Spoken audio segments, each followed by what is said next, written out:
Well, what is up, ladies and gentlemen? It's Trader Fox here again, or Fox7 if you find me on Discord, and I'm proud to present pretty much the only indicator you'll probably ever need if you like trading actual market structure and not having to worry about where to enter and when to enter. So I present to you the Fox7 FOXBOX, which it used to be called Fox7 ICC levels, but one of our Discord brothers called it the FOXBOX. He's been calling it that for a while, so I thought it was a pretty cool name. And it basically does what it shows here. It's basically a tool for marking out the more obvious, prominent swing highs and lows, but with the added feature of being able to plan out boxes, because most of the time when I do ICC, it's revolving around boxes. So on the homepage of the indicator, you can see clearly here what is actually happening. So you would normally start on the hour time frame to find your pivot points, but it works on any time frame. It's just the higher time frames are obviously going to be the better ones.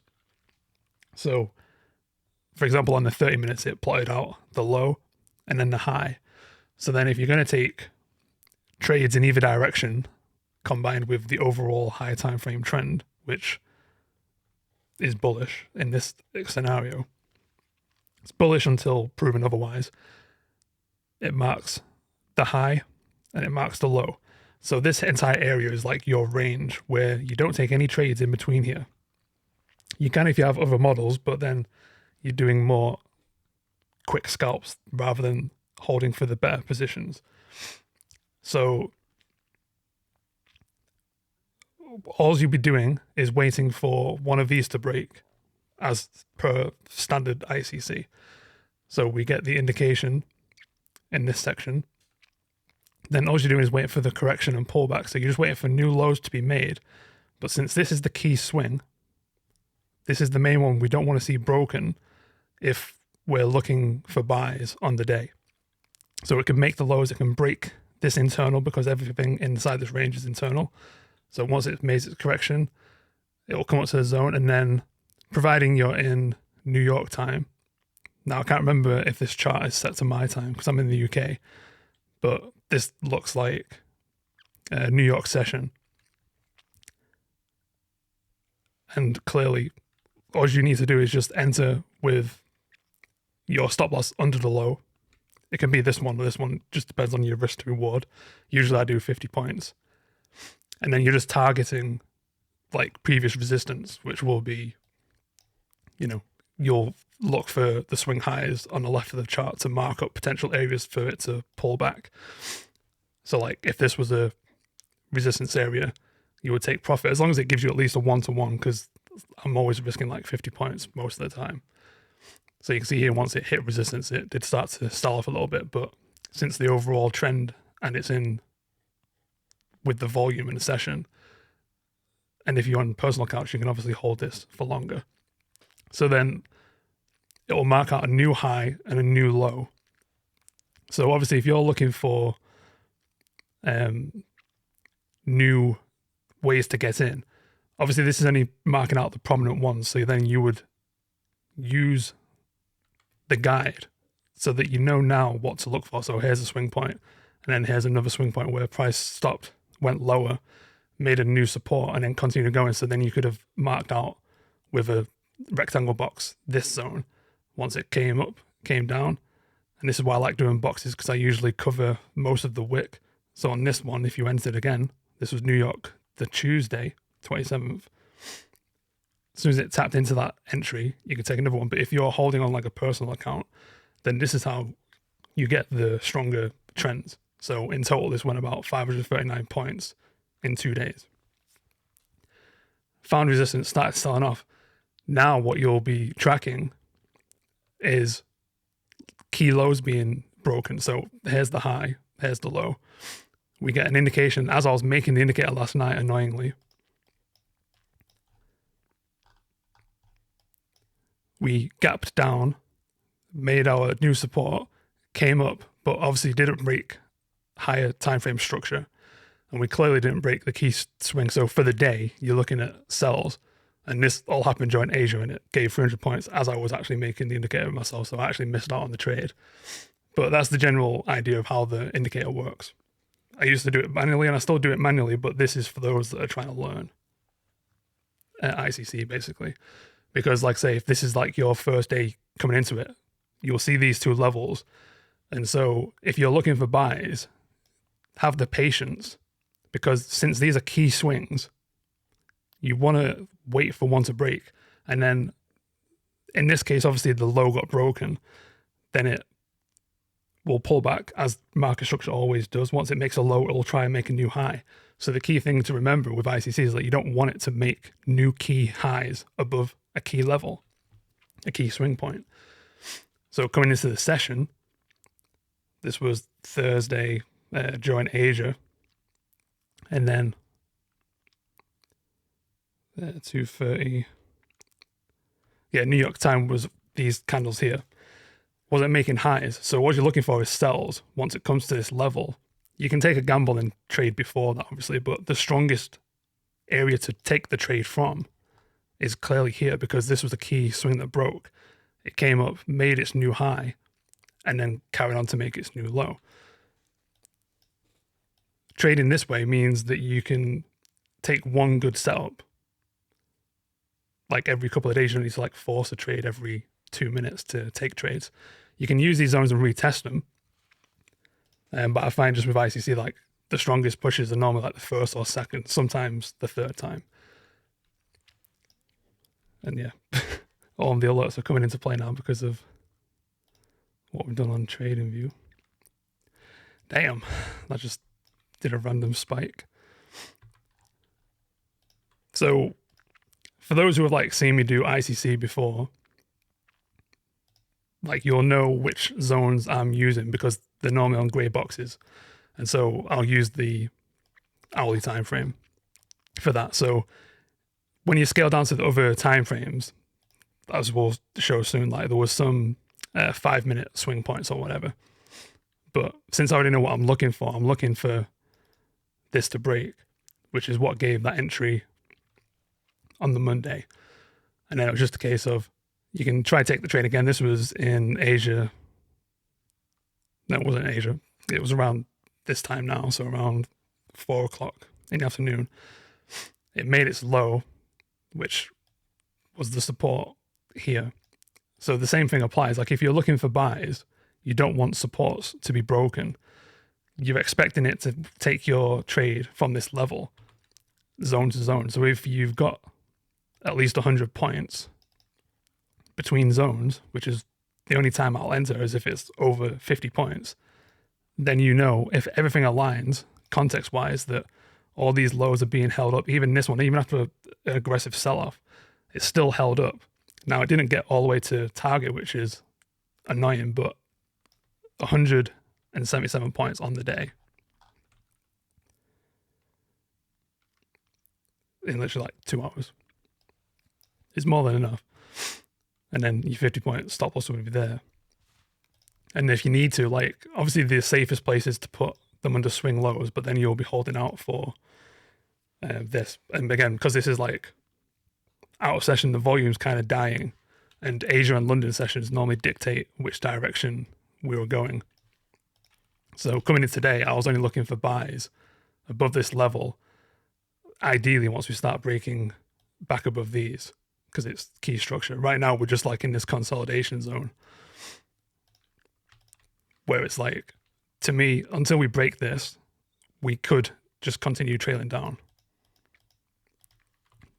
to then use this full indication for the next move. Because you can just look at this as, yes, it broke that, but the correction, the whole indication stops once we start finding a new support. And so with that in mind, that's how we can use the indicator. All right, so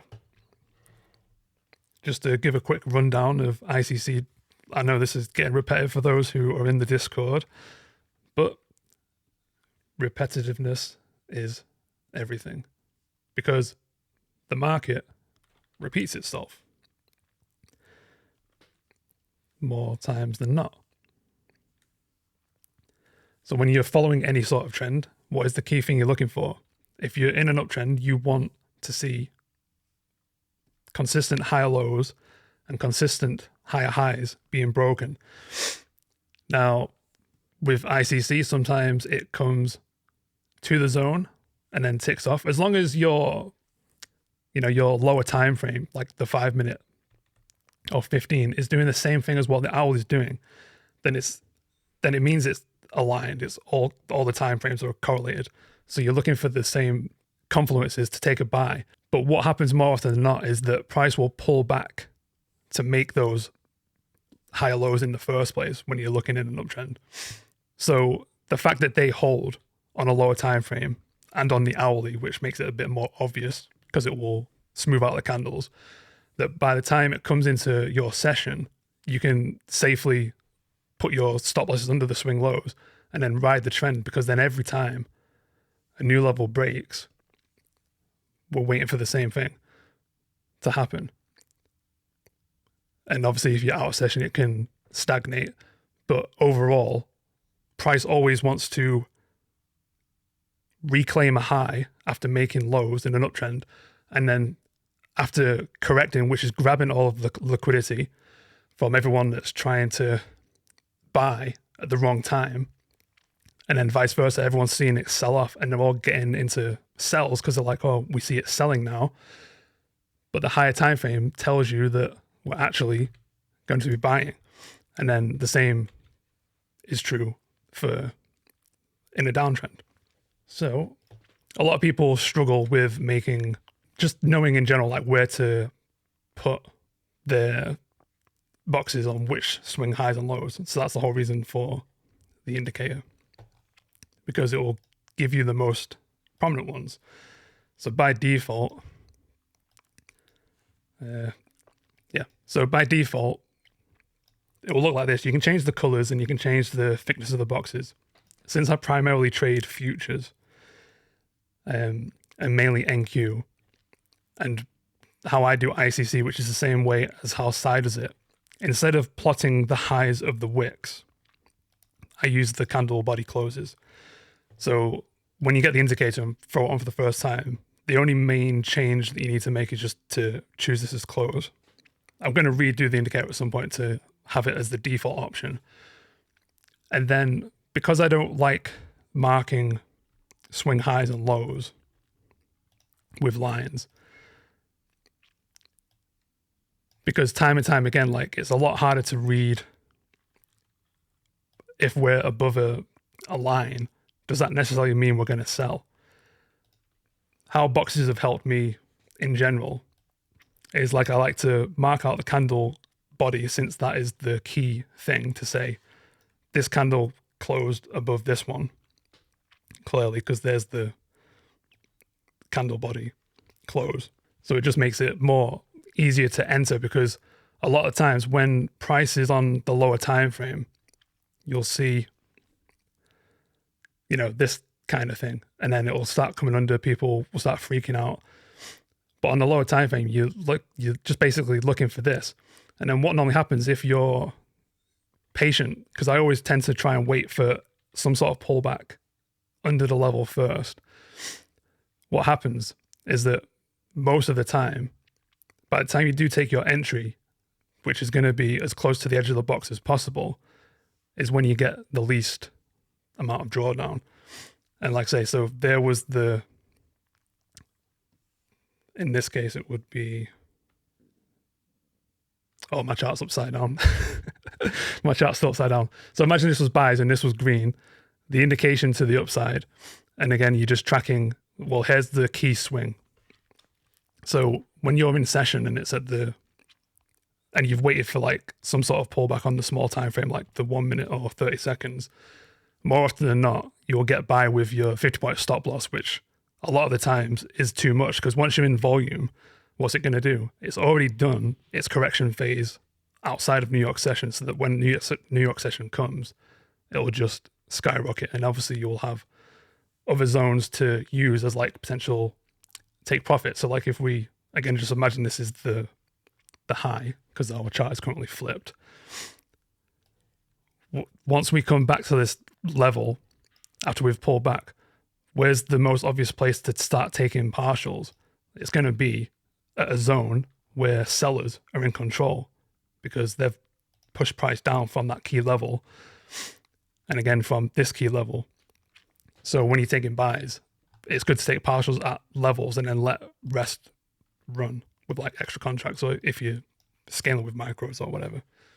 Yeah, so the whole point of the indicator is for those that like are just coming to the charts for the first time and they don't know what levels to plot. So if I just go to MNQ, it'll probably be a bit easier, so it's a cleaner chart. So yeah, so like when you're coming to the chart for the first time using the indicator, all you'll be doing is just changing the source to close. So that way it's tracking the actual candle close and it's marking a box. It's marking basically 2 candles as like a swing point, which is the case most of the time. So there's the high and there's the low. So with patience, you'll be just looking at this. So before you take any trades, if you're doing this for the first time, you're waiting for candle closes on the hourly time frame below and above these levels, right? But what you can do if you want to get a trade in the short term is we can clearly see that we're in an uptrend, right? So this is what you'll be doing. You'll be marking out the 2 levels that it's give you. Then you'll make an alert and then you'll just say MNQ potential buys. That way you're not doing what I do, which is waiting on the charts like all day, praying for something to happen, when you can just literally, this is your start point for the first time you're taking any trades with ICC. You're like, here's clearly where buyers took a lot of they put a lot of money into the market to push us up here. And then sellers were like, hell no, this is as far as buyers got to go. So what does it do after it makes its high? It goes to make a low, trying to take out all of these gamblers, we'll just call them. Because at this point, no one truly knows where the market's going. And again, you can have scalping models that let you, take fair value gaps to the downside or BPRs or whatever. But for the strongest trends, with the least amount of indicators needed, you're just looking at this. So you have your 2 zones. And then if you're looking for something in the meantime, you'd be like, okay, well, we have a level here, right? That gets marked out as the low. And obviously you're not going to be trading this because you're not seeing this, but the same principles applies. We have our indication, we come back to the zone. This time it was a retest of the zone and then traded back down to break the lows, which is what you want in any kind of trade. But then what you can do is take that box that it's marked, drag it, and then you'll be like, okay, so I'm waiting for this zone on the higher time frame to break, to give a stronger reason to want to go up. But in the meantime, if you're seeing this, especially on the hourly where it's making a low, it's making a lower high, etc., and it's breaking the lows, then it's giving you all you need to be like, okay, in the context of just looking at this, what is the most obvious thing to do when it comes into your trading session? So again, this is last night's market reopen. Since you're waiting for a buy and you're waiting for a sell here, but you've just looked left to see what other levels there are potentially to take trades, you're like, okay, once it's back to this level, in the context of this is the highest price currently wants to go. So there's no reason to think buys quite yet. So then when it comes into session, and again, this was the annoying thing, I was making the indicator as this happened. What did it do? 215 point move to the downside. The market's already told you that underneath that level it can sell. then what do you do if you're looking for buys in the short term?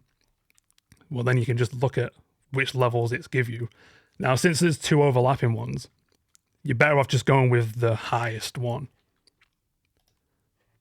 Just because it's a lot cleaner, because we've already done like a breakout, and you might as well use the most recent price action to determine key levels, right? So then what happens? So you've put the indicator on, you're seeing a level on this side, and what do we get? We get the indication to the upside. We come down. Now, obviously, you'd have to be quick on here, but this is 10 a.m., 11 a.m. New York session.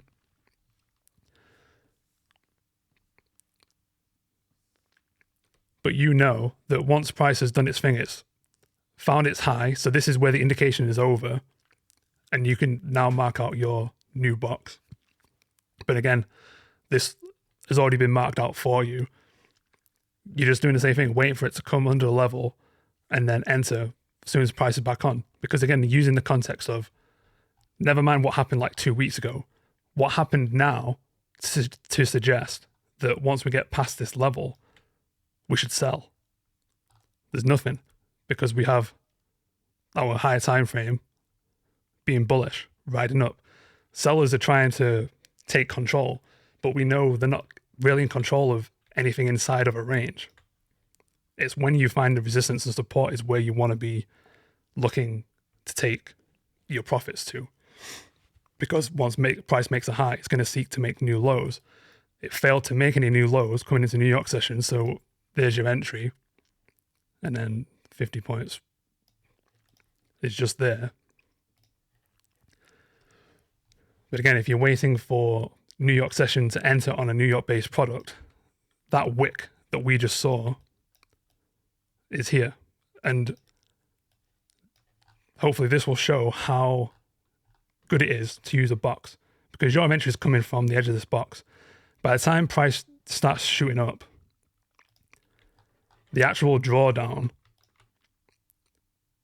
was less than 50 points. We're starting with 50 points, and here was like 18 points. So once price starts pushing up aggressively, you can start trading. Now you're pretty much in a risk-free trade. And where's your target going to be? It's going to be where sellers are in control. And the indicator is now telling you this, just in case you don't mark them up. Because again, since I already see this visually, like looking on the hourly time frame, like I already know where my levels will be. So there's the high and there's the low. And then I'm using the smaller time frame, and I'm just making lines to be like, okay, if the lows hold, but the highs keep getting broken, what does that tell us? It means that we're respecting bullish structure. So even though we've sold off and it's confused people, we know that once we get to this level, that we can definitely buy at least to this point, because the market's shown us where sellers are going to be in control and where buyers are going to be in control. So that's how I do it. So then you would just go on to the 5 minute and 15. If you can't visually see where the swing points are, then obviously the indicator will help with that. So then we can go on like the 5 minutes. So this is why I'm saying it's a bit confusing when there's multiple boxes. So that's why I suggest, like, when you're making your levels, is to put them in a different color, just so you know which ones, the key ones that you're looking for. And then go to your 5 minute, and we're looking for stuff like this, where it's internal. So let me just get rid of the other boxes so we know what we're looking at. So what we're looking at is, I'll just do it as black for now. And I'll just do this. So this is our main areas that we're looking to break before we take any trades coming into the next session, right? So in the meantime, again, if you're looking for sells, then we're going on the 5 minute, and we're looking to the left of us.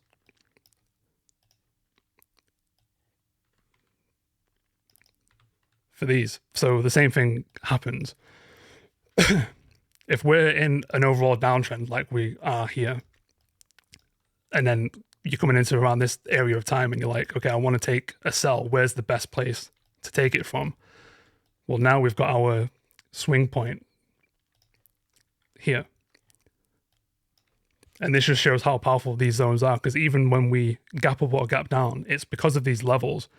We already showed on Friday last week that we have the potential to sell below this level, because what happens? The 5 and the 15th are generally have like the smoothest timeframes to be able to track lows and highs from. You can go more in depth and use the 1 minute, but just for example, the 5 minute works just as well, because again, we're using the higher time frame. We're using the hourly to determine we're clearly on a downtrend. We started here and we started there, and then what kept happening? Lows kept getting broken. Anything in between this and this is what Sai calls the no trade zone, because this will just confuse you. Like, it will confuse like new traders where they're like, oh, it's buying up, let's buy up, buy up, buy up, thinking that it's going to go all the way to here. But if you just have the patience and wait for key levels to get broken, which you can clearly see just as market structure, you don't need like order flow indicators. You can use them, obviously they just help give you more reason to enter a trade. But you can clearly see like there's the high, there's the low. Once we come onto this level, what do we have more potential to do? We have potential to sell, at least to here. And then if we're still in the right position for a downtrend to continue, our stop loss should go over swing highs. But once you come back to the level, that's why I'm using 50 points, because if you're catching the trade at the right time and you're seeing the context of, well, right now, currently, these highs are not being broken. This is the highest it's made. So by the time we come to this level, we should be safe putting our stop loss there. But once volume kicks in at whatever time the session is, you know that you can trail more aggressively, and you're just targeting this area first. But if it's going to make new lows, then obviously you can hold the trade. Now this is out of session, so anything can happen in Asia session. That's why I don't tend to trade it. But like I say, we have the narrative coming into, if we're in a New York session, which is here, we have the same thing that we're looking for. It already plotted out our highest point and it plotted out our lows, and the lows were being broken more than buys. So you know that below this level, you can take sells from there to there or to here because price pushed up to there. Or if you missed this trade position, this area also broke before your session. So then you can take, again, in New York session, this was 10 a.m. New York time. Price is coming under the level, stop loss 50 points, because again, you're entering here. So all of this stuff is already bounced off and rejected, but it hasn't broken any highs. Once we're under here, on the edge of the box, which again is the most important thing that I stress, look what happens. Basically at this point, price came down, our stop loss is above the high, which is again 20 points, but we're starting with 50. Price coming down, test the zone. This is why you don't want to go break even too early. Once it starts coming 50%, then you can trail your risk down to each candle's low, because these shouldn't get broken if we're in the right trend. And then you manage to get, overall, another 70 points. All because price told you exactly here where it wanted to go at least.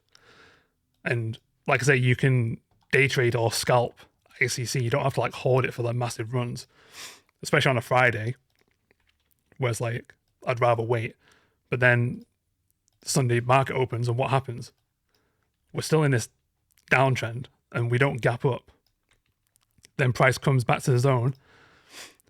If you were trading in the evening, so this is 7:35, like half an hour before Asia,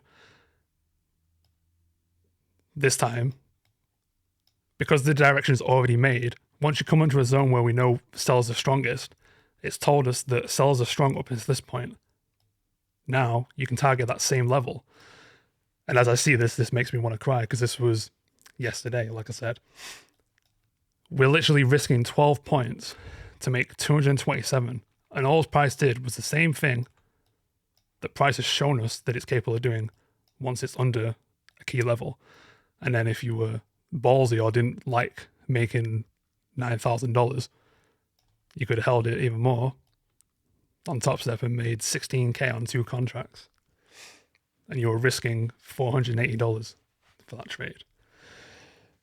So the reason why I made the indicator was really to make it easier for you guys so that you can start being able to trade on your own, so that I'm not having to like post it and show that every idea I have pretty much tends to play out, even though I don't take every single step myself. So then when it comes to using it on different products, so on gold, I always use XAU to do the charting. And obviously the ticks to points ratio is different than on NQ.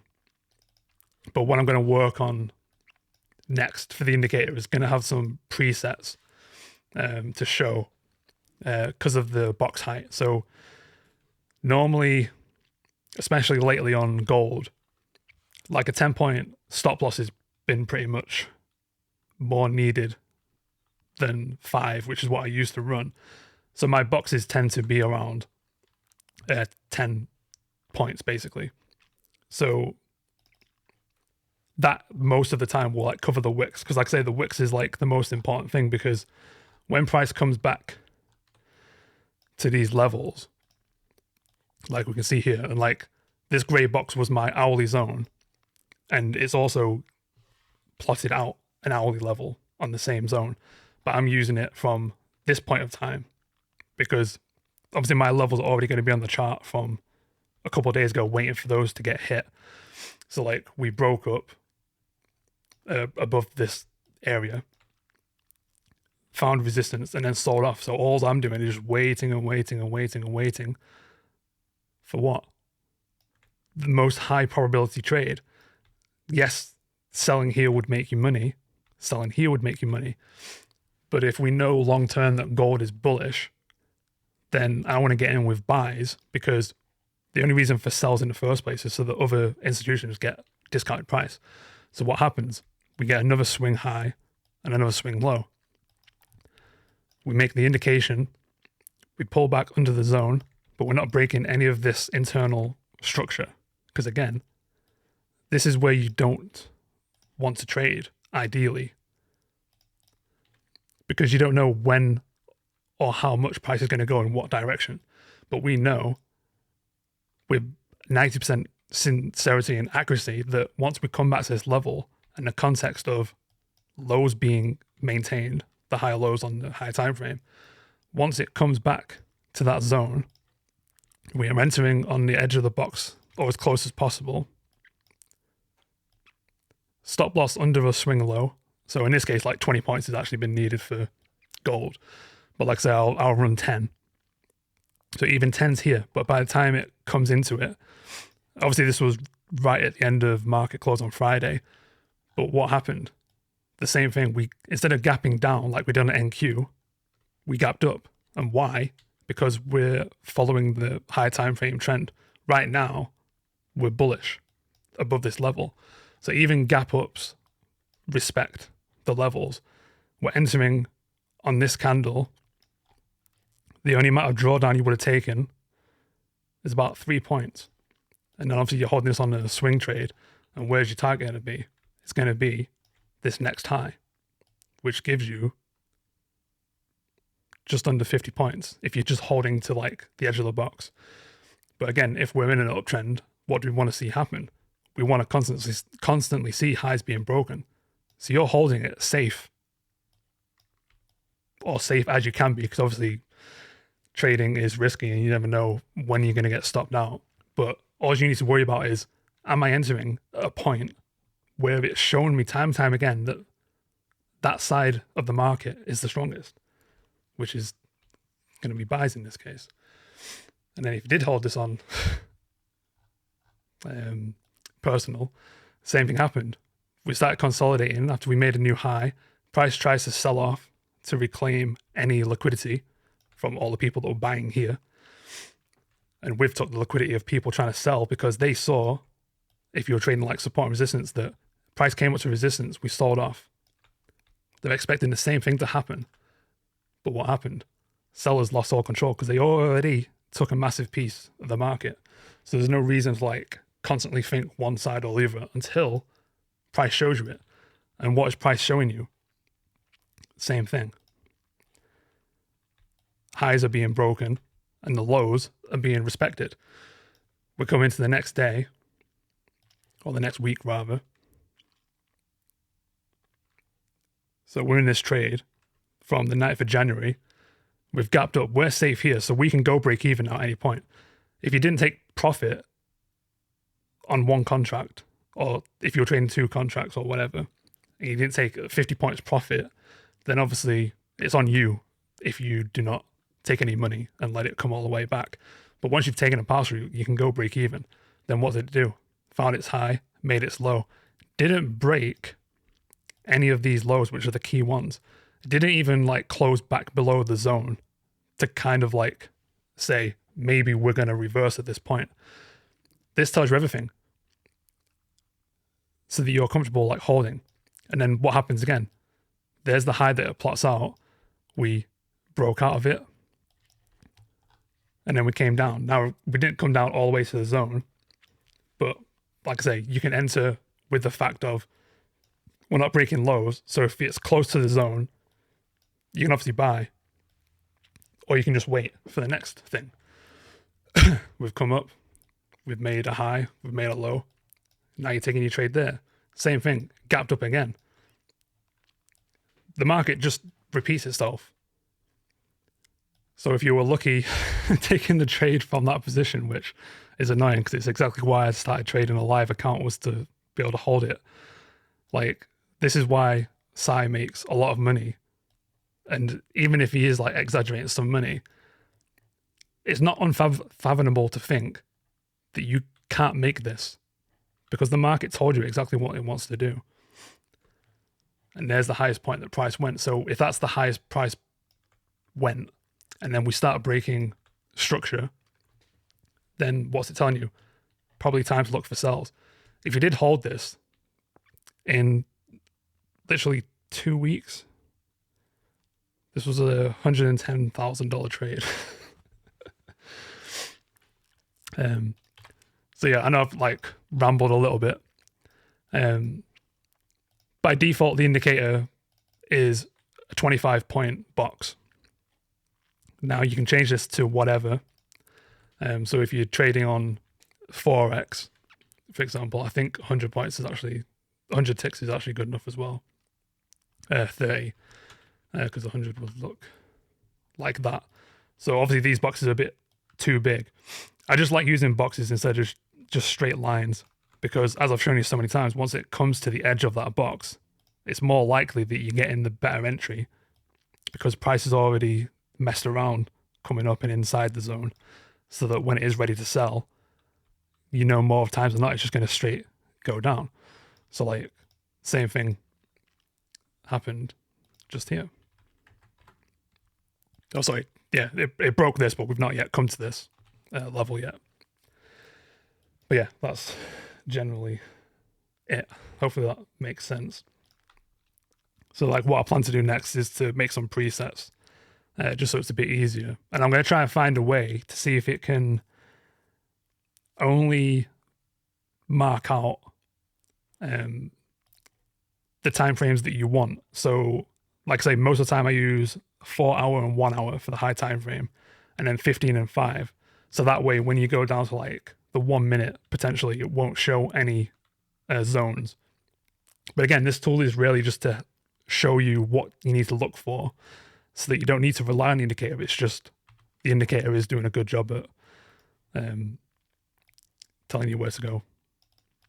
Like I say, we had the indication, we came up, came down, didn't break any lows, take the trade again, you target in here, and you got a good 25 pips on Forex, which is decent. Like on one lot size, that's $250. If you don't like using boxes, then you can just put this down to 1, for example. But like I say, when I mark out manually. I'm using the candle edge, and then I'm like covering at least 50% of the wicks. I don't want to do like boxes like that because you can end up missing a trade, or your stop loss is going to be a lot wider. So as a rule, I just generally try to cover at least like 50% of the wicks. If you need to go more in depth of ICC, obviously in the free education channel, there is a video playlist of the course. And then, like I say, you can go on the 1 minute time frame. So I'll just show, there were some trades that actually played out today, which was kind of annoying because every time I'm like showing people how to use indicators or how to mark up is when the trades actually work, like right in front of my face. So when you go down to like the lower time frames, you're probably better off shrinking the boxes again. But this just happened literally today. We know, well, mostly we are bullish only because of today's move. But for me personally, I was only looking at sells because we had, like I said, we had the high and we had the low, but I already had these zones marked up on the 30 minute. So if I'm still looking for sells, then I don't want the lower highs to be broken. And even though we rallied up and up and up, until we start breaking this, I'm not going to look for any more buys because to me, this is just the correction of this indication move, right? Nothing's telling us right now except for this. This is what I look at as like signal one, but I want two signals to be like, okay, maybe the trend is changing bullish despite this big move, because we know like long term that like aggressive sharp moves up or down don't mean anything until you apply it to like the high time frame.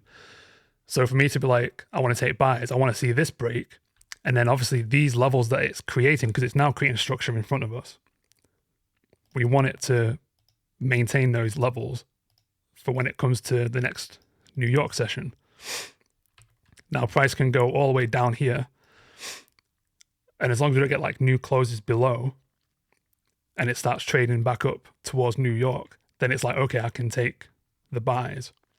But if this is like the highest price wants to go, we haven't broken this, so I'm like, okay, maybe I'm not looking for buys just yet. And so far the trend for like the last few days is bearish. Then obviously I'm just going to be looking for new highs to be made. So once it comes into New York session, I can enter with a higher probability that it's going to go back to at least this level. The market can only do two things. It can only go up or it can go down. I don't really count sideways as of movement because we're not going to trade consolidation. But just to say, like, since my overall term was bearish today, if we went onto the 1 minute,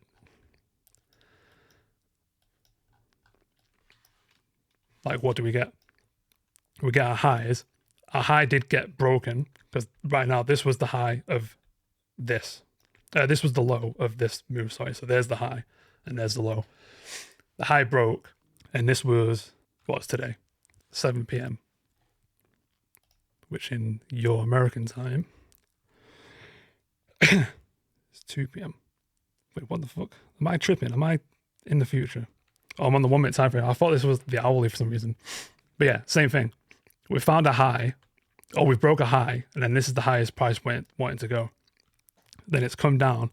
And like I say, since we've had this big push up overnight, over New York AM session, sorry, that move's done. But on the higher time frame, as I showed, we're more bearish than we are bullish. So then if you want to scalp ICC, then this is the way you do it. It plotted out its low. It broke. Price comes back to that. You've set an alert, ideally, and you've called it whatever.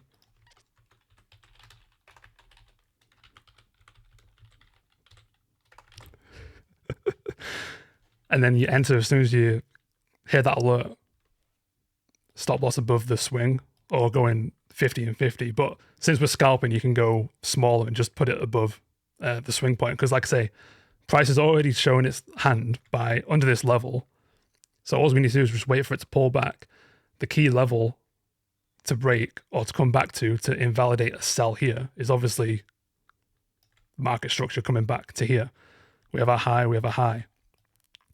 Price is respecting these. So by the time it comes in, you know you're pretty much more safe. And then you're just targeting whatever you're risking. So do a 1-to-1 or 1-to-2. In this case, it was a 1-to-3. And you're just looking for the same thing to happen. But now obviously we're in the final stage of the market where it's winding down to close. You're not looking really to take trades. But how many times did sells occur? 1, 2, 3.